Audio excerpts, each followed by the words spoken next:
आज सांगली जिल्हा परिषदच्या ज्या निवडणुका लागलेल्या आहेत त्यात एरंडोली जिल्हा परिषद मतदारसंघात हाय व्होल्टेज ड्रामा जनतेला बघायला मिळत आहे। तेवढ्यासाठी मिळत आहे की आज भाजपशी एकनिष्ठ असलेले सर्व कार्यकर्ते अलग चूल मांडून आपला राष्ट्रवादीत प्रवेश करून भाजपच्या विरोधात लढण्यासाठी तयार झालेले आहेत। ते एवढ्यासाठी झालेत की आज आपल्या सलगरसारख्या एक छोट्याशा गावातून एक चांगलं नेतृत्व जिल्ह्याला मिळणार आहे। त्या नेतृत्वाला कसं थांबवायचं आणि आपल्या कशा चुली बंद पाडायच्या आहेत त्या बंद पडणार आहेत त्या चालू ठेवायचं हे या सर्व नेत्यांचं धोरण आहे। आज सलगरसारख्या ठिकाणी सरकारी जमिनीत एक तानाजी आप्पांनी स्वखर्चाने एक क्रिकेट ग्राउंड उभा करायचं ठरवलं होतं। त्या ग्राउंडसाठी त्यांनी स्वतःचा खर्चातून निधी घातला व त्या तानाजी आप्पा पाटलांची एक तळमळ होती की आपल्या गावातील जे तरुण मंडळी आहेत, तरुण वर्ग आहे, तो काय तर त्याला प्रॅक्टिस व्यायाम करून काय पोलीस भरती होत्याल, काय आर्मीमध्ये जात्याल, त्यांचं भवितव्य चांगलं होईल एवढ्यासाठी तळमळीने आप्पांनी एक ग्राउंड तयार केलं होतं। पण त्या ग्राउंडसाठी गावातील काही नेत्यांनी ते ग्राउंडसाठी तानाजी आप्पांना सरपंचपदी अपात्र व्हावं यासाठी केस कळल्या, लढाई लागली, कोर्टात नेलं त्यांना। तर का हो का आपल्या गावातील गोरगरीब जनतेला 4 मुलं पोलीस भरती किंवा फौजमध्ये गेली असती तर काय कुणाच्या बाबळी बुडल्या असत्या का? आपल्या गावाचं चांगलं झालं असतं, त्या गोरगरीब जनतेचं चांगलं झालं असतं। तर अशा माणसाला तुम्ही विरोध करताय की जिथं विकासच झाला नाही म्हणताय। सिद्धेश्वर देवळाच्या पाठीमागं एक 5-6 वर्षा पाठीमागं एक 10-15 गाळे काढणार होते आप्पा आणि त्याचं बांधकामही चालू केलं। त्यावेळी सुद्धा असंच केलं।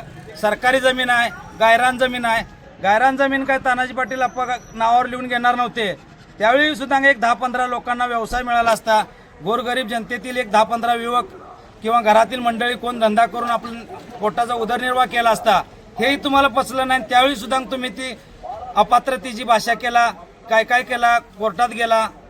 तसंच विहिरीसाठी सुद्धा विहीर आप्पांनी एक मनात आणलं, विहीर काढली त्यावेळी काय झालं की स्वतःच्या खिशातील 70 लाख रुपये गाठलं। ज्यावेळी 30 लाख रुपये निधी मंजूर झाला तर उर्वरित 40 लाखाचं तुम्ही म्हणला नाही कोण की मी बाबा हा चल विहीर गावासाठी काढल्याने एक 10 लाख रुपये घ्या, माझ्याकडे एक 5 लाख रुपये घ्या, असं कुणाच्या भाषेतून आलं नाही। चांगल्या कामासाठी विरोध करता आणि म्हणताय की मला मत द्या, मला मत द्या आणि आता छाती पिटा लागलाय की हे सगळं खोटं आहे। खोटं आहे तर खरं काय तुम्ही सांगा स्टेजवर येऊन। तुम्हाला हेही जमणार नाही करायला। एवढंच अजून काय तर आपले काही कार्यकर्त्यांची मी भाषणं ऐकली आज की बाबा भाऊंना आपण असं करू, भाऊंना अरे ते कार्यसम्राट आमदार आहेत, 25 वर्ष आमदार राहतात तुम्ही। आज 1 वर्ष ग्रामपंचायत निवडून आला तर आमदारांची मापं काढायला चालू केला की आमदारांना घरी पाठवू, पेडला पाठवू। ते 25 वर्ष जनतेतून निवडून येतात, त्या जनतेतून निवडून येतात त्यावेळी त्यांचं काम आहे का तर त्या कामाच्या जीवावर ते निवडून येतात। तुम्ही 25 वर्षे भाऊंच्या संघ मांडीला मांडी लावून बसलात त्यावेळी भाऊ तुम्हाला असे वाटले नाहीत की भाऊ आपल्या संघ गद्दारा करतात। त्यावेळी भाऊ चांगले होते का तर भाऊ निधी देत होते, तुम्हाला कमिशन मिळत होतं, तुमचा राजकारणाचा धंदा व्यवस्थित चालू होता। आता भाऊंनी काय तुमच्या असं काय केलं नाही की 15 दिवसात तुमच्या सगळ्या जमिनी लिहून घेतल्यात नावावर।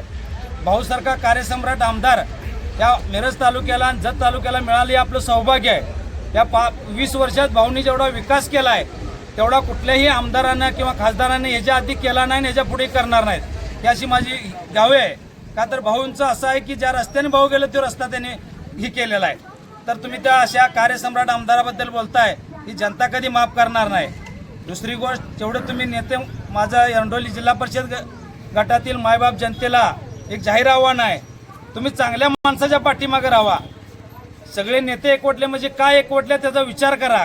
घरात बसाय आज नाही 2 नाही 3 दिवस घ्या, विचार करा। आज नेते सगळे एकवटतात म्हणजे कशासाठी एकवटतात का तर त्या नेत्यांना जर तानाजी पाटील निवडून गेला तर जड जाणार आहे। जनतेला जड जाणारा माणूस नाही तो जनतेसाठी झटणारा माणूस आहे, गोरगरीब जनतेला न्याय देणारा माणूस आहे। का तर या नेत्यांना असं वाटतं की तानाजी पाटील जर जिल्हा परिषदमध्ये बसले तर आमचं काय खरं नाही, आमचा राजकारणाचा धंदा बुडणार आहे। का तर इथनं पुढं ही चूल विझणार आपली, त्यासाठी ही सगळी त्यांची धडपड आहे। का हो गावातील राजकारणातील लोकांना गावाचा विषय तुम्ही बाहेर नेऊन मांडताय की आम्ही बर्बाद झालो, आम्हाला लुटलं। अरे गावचा विषय गावात मिटवा ना तुम्ही, दुसऱ्याच्या गावात जाऊन विषय मिटत नसतो। तुम्ही इथं आप्पांच्या संघच होता. बंडखोरी आप्पाने आज केली. तुम्ही सांगताय 20 वर्ष आप्पा बंडखोरी करतात. त्यावेळी बंडखोरी करायला आप्पाला लावत कोण होतं?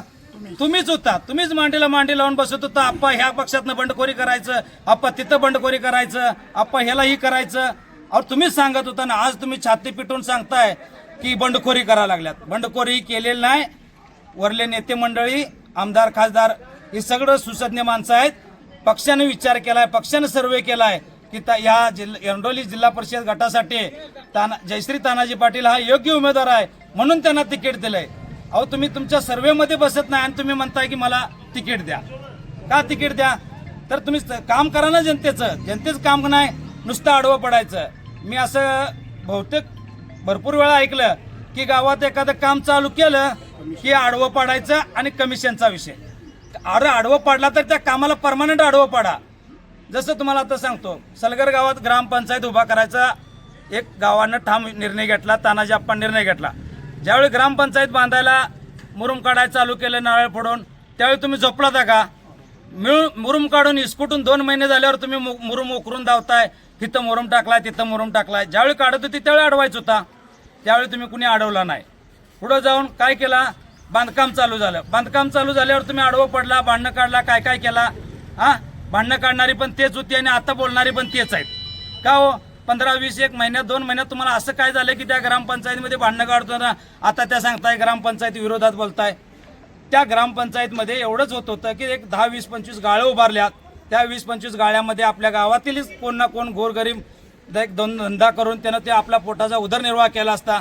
नाही तर ती बंद पाडायचं हे आणि ते एखाद्या माणसाला उठवून बसवायचं. घाल तू केस, घाल तू पैसे. कशासाठी करताय तुम्ही? गावाचं नाव बदनाम करू नका. सांगली जिल्ह्यात सलगर हे गाव असं गाव आहे, सुशिक्षित गाव आणि चांगलं गाव. त्या गावाचं नाव तुम्ही बदनाम करताय. बाहेर जाऊन सांगताय गावात कुठं विकास आहे, काय केलाय, गावाला काय दिलंय. अरे गावाचा विकास झालाय तर झालाय म्हणा, नाही झाला असला तर नाही म्हणायला तुम्हाला काय हरकत आहे.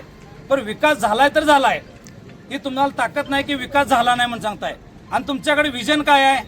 तुमच्याकडे कुठल्या कामाचं विजन नाही किंवा कुठल्या कामाचं तुमच्याकडे हे आहे. तुमच्याकडे एकच विजन आहे. काय विजन आहे? फक्त तानाजी पाटलालाच का उमेदवारी, बाकी काय नाही. धनदांडगा लुटणारा. अरे काय लुटलंय ती मांडा ना स्टेजवर गावात येऊन. कुणाला लुटलंय सांगा. अरे बरं लुटत होतं त्यावेळी तुम्ही काय ही होतं का? बोळ्यान दूध पित होता का? आज तुम्हाला सांगतो की एखादा गोरगरीब माणूस जर जमीन विकायला गेला किंवा खरेदी करायला गेला तर तो 10 वेळा कागद वाचतोय आणि त्याला स्वतःला येत नसलं तर तो दुसऱ्याला सांगतोय तुम्हाला वाचून दाखव काय लिहिलंय यात. आणि तुम्ही तर सुशिक्षित आहे. गावात म्हणताय की मी 40 वर्ष राजकारणात आहे आणि नावापुढे सामाजिक कार्यकर्ते म्हणून लिहिताय.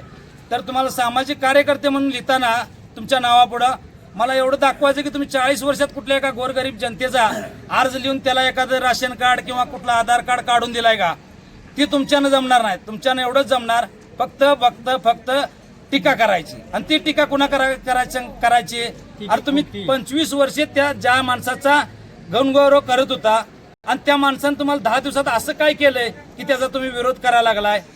विरोध करायला विरोध करतो राजकारण आहे. हे राजकारणात विरोध झाला पाहिजे, त्याशिवाय राजकारण नाही. पण विरोधात तुम्ही टीका कुठल्या पातळीवर करताय की आमचा नाही तर कुणाचाच नाही. आम्हाला लुटलं. अरे लुटायला तुम्ही बारकं नाही. तुम्ही सुशिक्षित आहे, तुम्ही सगळं केलंय. त्यावेळी तुम्ही बघा ना काय केलंय, काय लिटलंय. तुम्हाला जर वाटत होतं तर गावचा प्रश्न तुम्ही